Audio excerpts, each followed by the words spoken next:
Radical. I still got flea market stories for Sunday and Saturday to record. This was for last week, and I just got so behind. And to be honest, I forgot a lot that happened last weekend. The whole last 11 days has been a blur, so my apologies. Now, in the future, if I remember anything interesting things that happened, I might upload that. Maybe a flea market stories rewind. I don't know.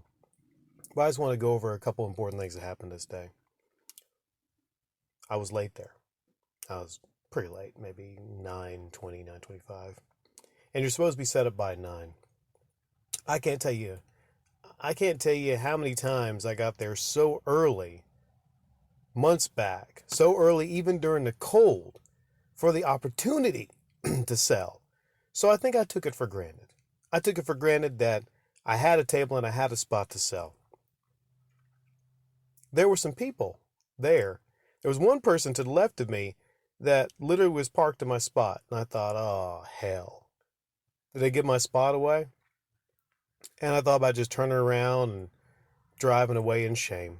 But parked my car and I went up. Apparently, it was a buddy of mine's friend, and they thought nobody was going to show up, so they were just going to use the table. Maybe they didn't know the rules. You're not technically supposed to use another table that you haven't paid for. But I explained that I was a little late there, and they said that they would move. Not a big problem. So they did. Then I got in there, but actually, I got lucky because someone else moved, so I was able to move into a spot to the left temporarily before they left. And and the guy that I bought a whole lot of movies from last month, mostly get movies from him. And you remember the 30 game Xbox acquisition a couple of months ago? He came over, and I can't remember exactly what he said, but he was a little worried that I wasn't going to be there. And I think he actually wound up covering for me because he did a walk of the tables. They usually don't. I know the week before there was no one there, and I didn't see anybody from the office walking. But I think when it's busy, they do a walk of the tables because there's people actually there trying to get a spot. And he tells me, gives me a warning that there's a table a little bit across from me that the person was late there and they rented their table out. So it's then that I made a decision. I made the decision to actually become a full-time, well, not full-time, but, weekend permanent, you know, a permanent vendor there. And you have to pay every month, but you're guaranteed that spot. You actually get like a little bit of a discount too. So I would pay $30 for each weekend for those 2 days, and that would be $120. But you get a $20 discount. So not only do you actually get a $20 discount, but you're guaranteed that spot. Means no other grimy motherfucker is going to be trying to get in that spot. Also made a decision to just take it more seriously. Not be distracted by things like YouTube. I mean, YouTube, it is what it is. I've had fun through the years on YouTube, but one of the reasons actually I was late there that morning is because I was trying to upload a show off Saturday because I was exhausted and I fell asleep. And I was just in shame that I couldn't get that uploaded. I just take the YouTube channel way too seriously. I take it way too seriously for something that is not really benefiting me a whole lot monetarily. I feel I've already benefited so much from YouTube because I've been able to cut my teeth in commentary. I've been able to become very natural at crafting these commentaries. And I'm very thankful for that. And I'm thankful for a lot of you that I've talked with through the years, but I just made a decision to really focus on the flea marketing far and away beyond anything else, YouTube included, other than the main job and trim, of course.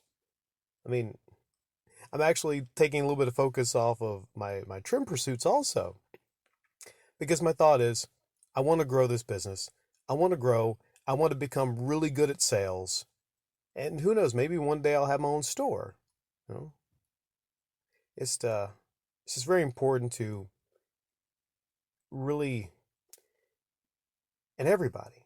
Like, really look at what you're using your time on. And for me, like I've said before, I mean, sorry, I'll say it again. YouTube, for the most part, has been a huge waste of my time compared to everything that I could be doing and focusing on through the years. That's why I don't really focus on it a whole lot right now. I'm not saying that that's the same for everybody. Maybe some of you out there have dreams to, turn your channel into something significant, or maybe you just enjoy being on YouTube a lot and the friends you made. I don't really need YouTube at this point, though, and I have a lot of real life friends.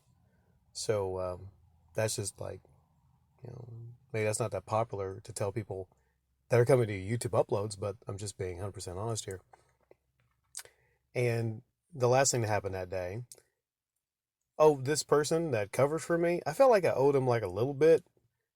He kept coming to the table telling me about these DVDs, to come look at the DVDs. And of course, if you sell a lot of DVDs or Blu-rays to somebody at one time, you're going to say, well, that person's going to buy them again. But I smile and I just go like, I got tons of DVDs, man. Because he don't know that I've been acquiring a lot, outside of that. So I have maybe over 1,000 right now. So I walk over and he's like, man, look at this. Like, this is like a $300 DVD set. It's like one of those workout things, but nowadays maybe he doesn't know about the internet. I'm looking around at these DVDs and I asked him if he has any horror. He only has two, Fear.com and Hannibal. That's all. He said he maybe had like 200. And what did he say something? He said he was going to try to get rid of the whole thing, right? And he says to me, I said, I'm not interested. And he says to me, whoa, wait. You haven't heard how much? And he says 100. And still I smile. I'm thinking like, hey, 100 for 200 DVDs? With no guarantee that you're going to sell like a lot of these romantic comedies and things of that nature. How long would I be sitting on these? I'm sitting on a lot of DVDs right now. It's usually not a great deal. Also, usually not a great deal if they can't sell them at the table. I don't know what he's charging, but if he can't sell them for the cheap price that he's charging, then, I mean, I'm a good salesman, but, So he was going to give me two of them, Hannibal and Fear.com. He seemed like a little bit disgusted that I only wanted those two. He was like, I ain't have those. And I know, I gave him like $1. So that was the end of that day.